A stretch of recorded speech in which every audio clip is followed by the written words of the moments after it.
Okay, so before starting this video, I'm going to share what I'm wearing. And what I'm wearing is something I've designed. So if you take a look at this shirt, at the bottom are two eyes, okay? And in between of these two eyes is a third eye. And this is a vaginal third eye. And in the middle of it is my exposed hairy cleavage. Okay, and I thought it would be thematically relevant for today, which is why I'm wearing it. Now, every 3 years, I have something which I call the rebirth ceremony. And I'm going to put a link in the description to my website that describes this even better. But in any case, every 3 years, I shave off all of my hair, I do a big ceremony, and then I think deeply about my past, about my future, my dreams, and then I try to align the direction of the trajectory of my destiny. And in doing so, what I'm trying to do is fundamentally change something about myself for that next 3 years that's completely different than the rest of my life before. So basically every 3 years, I'm trying to fundamentally change something about myself. So in any case, the last rebirth ceremony I had was in August, 8/8/2020. And in this rebirth ceremony, I decided that the next 3 years of my life will be something that I call the age of dissemination. And a part of that is taking everything that I've worked on for the last 39 years of my life and then disseminating it on social media. But then the second part of that is that I decided that I am going to try romantic relationships for the first time in my 39 years of life. So this video is about why I did not date for 39 years, what the reasons are, and then future videos will sort of talk about, well, why did I decide to now explore it for the very first time? So, just to be explicitly clear, right now, as I am talking to all of you, I am covered in a placenta of virginity. And my little spelunker and I have been exploring this virginity for the last 39 years. And what that means is that I have never, tasted a kiss. I have never initiated a romantic hug that is wet with hormones and dry with anticipation baked in the long evolutionary history of sex and reproduction. Now, before I go on anymore, I should say that there are other men maybe in a similar condition on the internet, maybe a small subset of them, who are just really angry. They're just so bitter and angry. But I am not that. I am very content. I am very happy. I find great beauty in my journey, and so there's no sort of like anger in there. And if I was given the option to redo everything in my life, I would choose the exact same decisions because I'm really happy with the way things have ended out or become now. So the other two misconceptions that are out there is, the first is that my celibacy, if you can call it that, is not religious chastity. I'm not a religious person. And the other misconception that some people have is that, they think that maybe I'm asexual. And it turns out that I'm not. The same insatiable, salivating fangs of lust that are embedded in most people's subconscious is in a similar way embedded in mine. And in my website, which is what I'm reading off right now, just to remember what to say, I wrote, I'm perpetually consumed by a churning hunger that only produces the rich, milky butter of lust. So it's kind of cool because milk it has a metaphorical meaning to it, and then I use the word churning, and then I pair it with the word butter, because if you churn milk, you get butter. Okay, in any case, the final thing that I want to say, before getting into the reasons, is that I don't particularly advocate this lifestyle for anyone, but at the same time, I don't dissuade anyone either. Because it's been good for me, and my purpose for making this video is just to share what are different life journeys like, and maybe this will be useful for some people. Everyone's journey is different. I'm going to reveal the reasons in chronological order, and I'll start with middle school. So middle school was like a total battlefield. I mean, we had fights like every week, like within the school. At the beginning of the day, like before school opened, you'd have these like, these bro adolescents who would be like in a circle, and they'd all be just spitting at the center. It was just a weird and crazy time. And I remember when, in like late elementary school, I was like, when I'd be near girls, I'd be feeling, just this confused, warm fuzziness. And I remember when it went from that to it switched into like an uncontrollable torrent of unforgiving and maddening frenzy. It was just insane times. And during those years, and I was very young then, the reason why, I didn't explore romantic relationships, the first was just an inability to detect signals. It was just like I was so paralyzed by the surge of hormones. I was so dizzied and imbalanced, and my vision was so blurry that I could not see or decipher any sort of signals coming. But interestingly, even as I aged and I got this white hair of wisdom and I started balding and all of that stuff, I still never refined or developed that radar of romance. And to this day, I can't really tell if anyone is into me or not. And that may be one of the reasons why I never entered into romance. The second sort of related reason is that I don't have an ability to express myself romantically. And a part of that, and I'll talk more about this later, but in high school, I had these cycles of depression. And the way that I dealt with those cycles of depression was by creating Somniland, which is my mythological universe. And again, I'll put a link so that you can read more about it in case you're interested. Now, part of Somniland, one of the main pieces of it, what I really love almost more than anything else, is creating collaborations with totally new people and exploring creative spaces that I would not have explored by myself. But to be able to do that so that anyone can feel safe to approach me to collaborate. For example, if a woman came, I would not want her to fear that by coming to collaborate with me, that maybe I would misconstrue that as a sign of attraction. So to avoid that, I developed a really strong brotherly vibe, and that became like my signature vibe. And as a result, I never really learned how to express myself romantically. And that may be one additional reason why I never explored romance. After middle school came high school and undergrad, which is like the next stage of my romantic journey. So the third reason why, I haven't pursued romance is just at that time, I was so overwhelmed by hormones. And I had this deep inner desire to liberate myself, liberate the flow of my thoughts from sex and romance. And just to sort of paint the picture, back then, the sheer turbulence of my hormones tore straight to my core. Their power completely frightened me. And I was afraid, and I write this in my website, that my destiny was so frail, like a lingering trail of smoke, loosely held together by fading memories. I was helpless. My every moment was punctuated with thoughts of romance. I would think about it all day and all night long, day after day. I would spend hour after hour, whether in class or at home, completely submerged in a parallel fantasy world of romance. And you know what? This fantasy world wasn't even explicitly sexual. It was like me doing backflips or being good at playing the clarinet, just impressing the ladies. I mean, these were multi-day long, intricate, romantic comedy plot lines. I mean, it was just insane. And part of the reason, obviously part of this was hormones, but part of this was just the system of high school and undergrad. Man, they sucked. I mean, I was really bad at studying, and my entire identity was woven into trying to get good grades.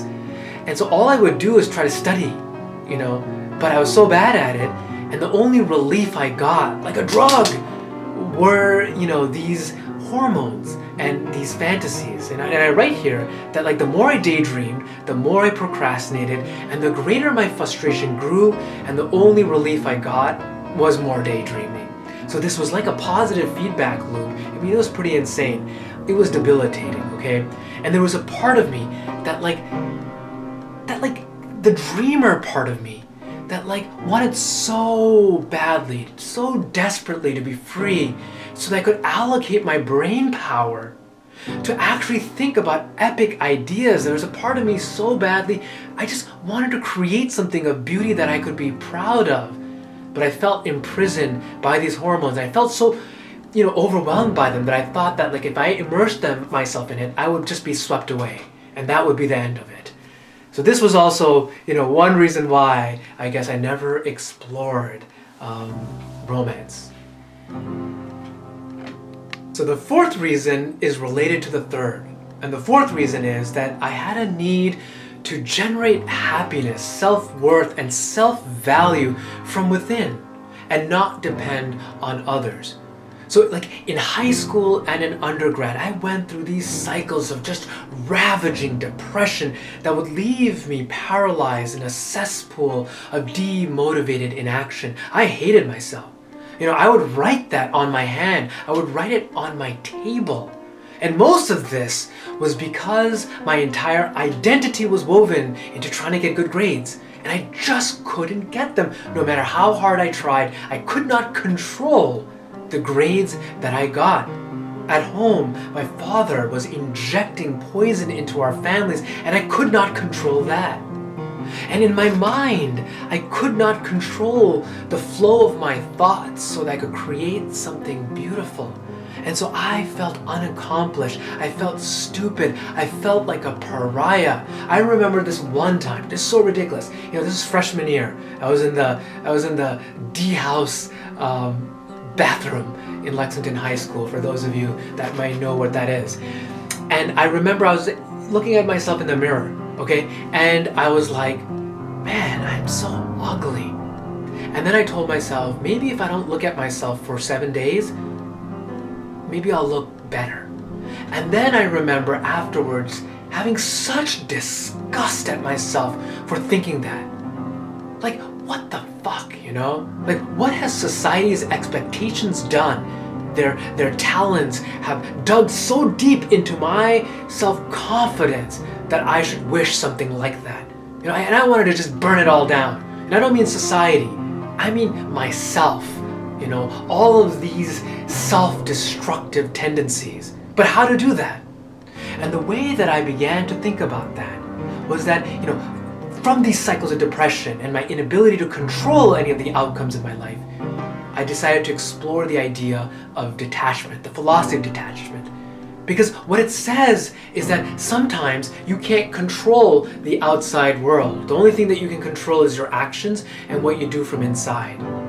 So it means you sort of detach yourself from the expectations of that outside world. And what I needed to do was create happiness from within before I could expect to find happiness outside. And so I began to detach and disconnect from most things, from material possessions, and inevitably from, romantic relationships. And so this is why I say the fourth step was detachment, and that involved disconnecting from romance. And so, I began to show people like all of my bad grades that I used to be so embarrassed from. I started doing my rebirth ceremonies to detach from people's expectations of me, how I should physically look. So I started cutting all these weird shapes into my hair. I started growing mullets like this. I started wearing torn clothes and growing long beards. And at first I used to feel really ugly and self-conscious, but as time went by, I actually began finding a lot of beauty in it. And I began to find liberation in it, and I was able to generate happiness from within. So, in any case, that transitions into the next stage. After undergrad came the next stage, the rest of my life, okay? And this step 5, or reason 5, is the main reason why, I never actively went and got into a romantic relationship. And that is, I created something called Zombieland, which is my mythological universe. And it led to contentment and happiness, and I no longer ever felt lonely. And so that led to romantic inaction. So to go back to the storyline before, I left off in undergrad. And in undergrad, through those cycles of depression, through the cold and hot processes of annealing and forging my new identity, and especially through the small victories that were scattered across a decade, a slow change began to germinate. I went from self-hatred in undergrad to a feeling of self-love. My internal monologue went from self-hatred to self-love. And that internal monologue is called Zimber. And Zimber is the main architect of my subconscious, of Somnolent. If you're interested, I'll put a link in the description. For the first time in my life, I began to balance. For the first time in my life, I began to dream. And for the first time in my life, most importantly, I grew the strength to create incremental steps to reach those dreams. And in the description, I'll put a link to a video where I describe what those incremental steps were for me. Slowly, I began depositing islands of my creativity into my website, and I began connecting them together with interwoven storylines. And as I did this, and here's the most important thing, as I did that, my perception of beauty and my landscape of reward fundamentally changed.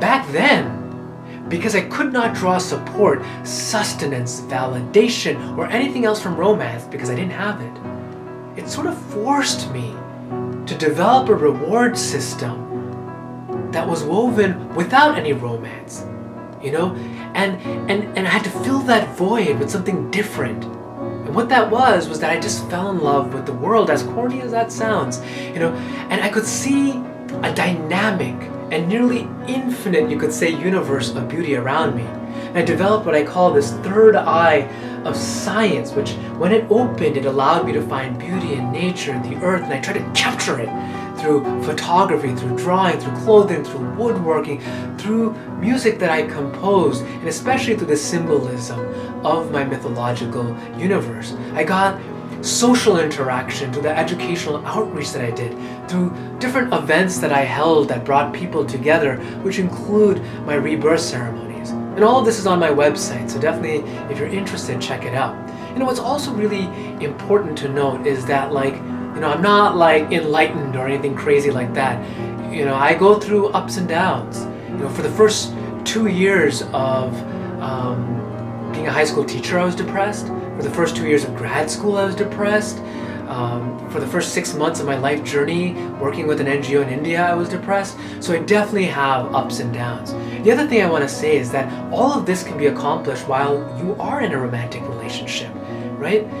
The only reason for me was that it was easier when I didn't have romance, because then there was a necessity. I had to find different support structures, and that made it so that I could create this reward system that did not depend on romance. So again, in conclusion, because I ended up being in a state of contentment and happiness, and I did not feel lonely, even though I still felt incessant urges, I still feel it to this day, I have actually no need for romantic relationships, so I never pursued them. I was never against them, but I just didn't actively need them anymore. The final reason of romantic inaction is that I feel like I was waiting to reach the tipping point of blooming. And what I mean by that is after undergrad, as I, went and became a high school teacher, and then I went on my life journey, and then I became a grad student and a postdoc. As the years went by, I was asymptotically coming closer and closer to realizing my dream of being able to create something of beauty that I found breathtakingly beautiful. But at the same time, I was afraid that the torrent of hormones from a relationship would dislodge me and fundamentally rewire my landscape of reward, which is what happens. And so I think inwardly what I wanted was to be able to emerge from this cocoon strengthened and with the resolution and confidence that yes, in fact, I've bloomed, and now no matter what weather pattern comes my way, I'll nevertheless be able to reach that dream that I've been trying to grasp for the last 39 years of my life.